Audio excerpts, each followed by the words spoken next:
박희락 교수입니다. 여러분들께서 어느 정도 관심을 갖고 계실지 모르지만 저는 우리에게도 굉장히 중요한 사항이라고 생각을 해서 가끔 트럼프 대통령의 탄핵에 관한 사항도 여러분들한테 보고 드리고자 합니다. 현재 하원에서는 공식적인 탄핵 절차에 들어갔고 내주부터는 증언자들이 나와서 공개적으로 증언하는 그런 순간이 되겠습니다. 따라서 이제는 여기에 대해서도 한번 관심을 가질 필요가 있다 이렇게 생각합니다. 특히 현재 북한의 비핵화 문제, 또 방위 분담 문제, 또 주한미군의 이제 철수나 또 훈련에 관한 문제, 대부분이 트럼프 대통령의 개인적인 판단에 의해서 전통과 다르게 지속되는 그런 부분이 있습니다. 따라서 그의 탄핵 여부 또는 재선 여부는 우리의 안보에도 상당한 영향을 줄 것이라고 생각합니다. 당연히 미 상원이 최종적으로 심판하게 되어 있는데요. 공화당이 다수를 차지하고 있기 때문에 현재로서는 탄핵 가능성이 높다고 말하지는 않습니다. 그러나 최근 국민들이 점점 탄핵 쪽으로 기울음에 따라서 미 공화당의 상원 의원들도 국민적인 여론을 무시할 수 없을 것이고 따라서 탄핵의 가능성도 조금씩 높아지고 있다고 합니다. 그리고 최근에 지방선거에서도 트럼프 대통령이 켄터키에 가서 직접 유세를 했습니다만 유세 직전에 5% 정도 이기고 있었는데 유세 후에 졌습니다. 따라서 트럼프 대통령의 지도력도 상당히 타격을 입은 그런 상황이 되겠습니다. 탄핵에 대한 상황을 다시 한번 간단하게 설명을 드리겠습니다. 31일 날 공식적으로 통과됐고요. 이전에 뮬러 특검으로 됐던 러시아 스캔들이 아니고 우크라이나 스캔들입니다. 우크라이나 스캔들의 핵심은 우크라이나에 4억 달러 정도의 군사 원조를 주게 돼 있었는데 미 의회에서 승인을 했죠. 그런데 트럼프 대통령이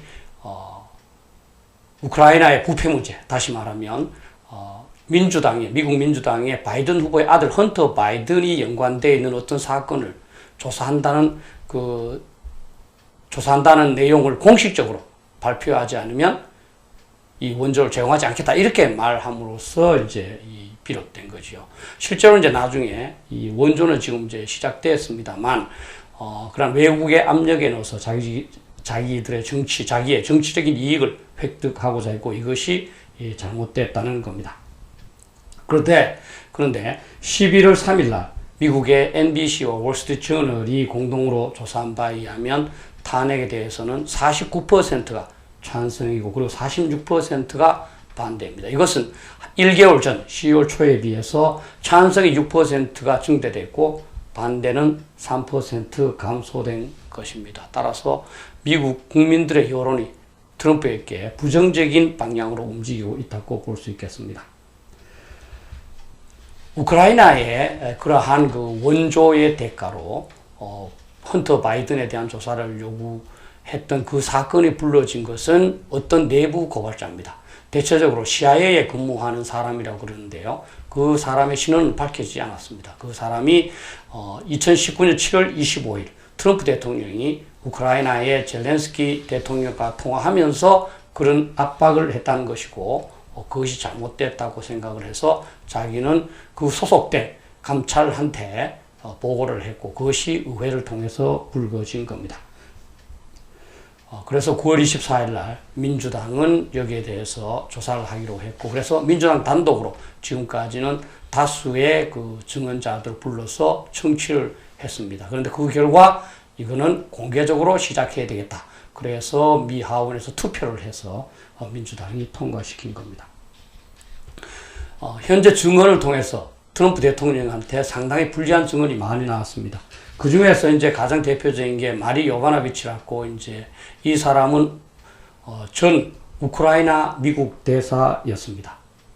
미국 대사인데 주 우크라이나 미국 대사죠. 이 사람은 트럼프 대통령의 개인적인 변호사였던 루디 줄리아니가 자신이 조사에 협조하지 않는다고 해서 해임하고자 했다 하는 사항을 폭로를 했습니다.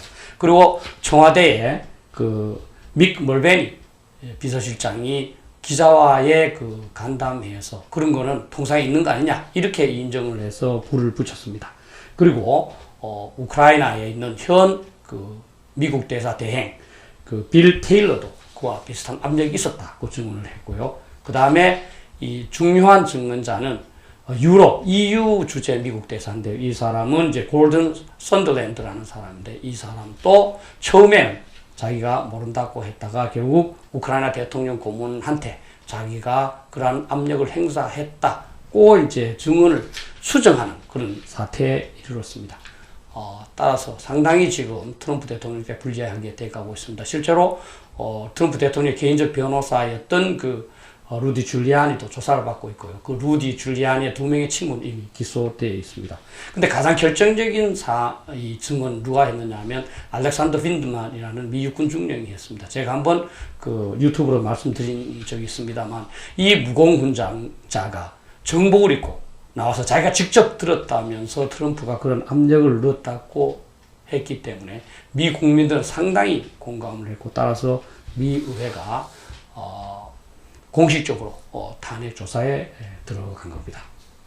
실제로 이 바이든 중령은 7월 25일 그 트럼프 대통령과 젤렌스키 대통령의 녹취록이 공개되었는데요. 거기에서도 2군데 정도 이 바이든에 관한 부분과 또 우크라이나의 어떤 석유 회사에 관한 부분이 제외되어 있었다면서 폭로를 했습니다. 따라서 이 부분도 상당히 앞으로 쟁점이 될 겁니다. 이제는 우리는 뭐 지켜보는 수밖에 없습니다만 사실은 이와 관련해서 우리가 좀 교훈을 얻어야 될 부분도 있습니다. 우선은 사실은 미국의 경우에 대통령이라 하더라도 사실은 전화 한 통이고 조금의 그 압력을 행사한 건데 이것으로서 탄핵될 수 있다는 겁니다. 그만큼 미국의 민주주의가 발달되어 있다 이렇게 봐야 됩니다. 또 미의회가 상당한 그 힘을 갖고 있다는 겁니다. 그래서 미의회가 지속적이면서도 체계적으로 계속 조사를 해서 지금 트럼프 대통령을 궁지에 몰고 있습니다.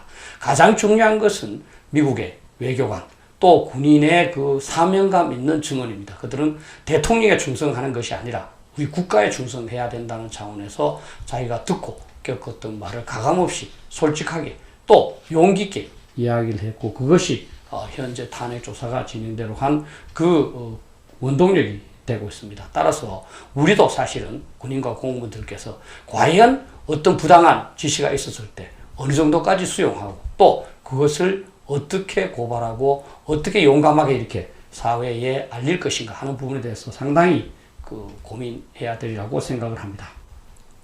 트럼프 대통령은 4억 달러를 갖고 자신의 그 정치적 이익을 증진하기 위해서 노력을 했습니다. 사실은 한국에 대해서도 그러한 시도가 있을 수 있습니다. 현재 50억 달러의 방위비 분담금을 증액하라 하는 것도 사실은 국내 정치적으로 한국에 대해서 이렇게 많은 돈을 받았다 하는 그러한 그 자랑을 하기 위한 것일 수도 있고요.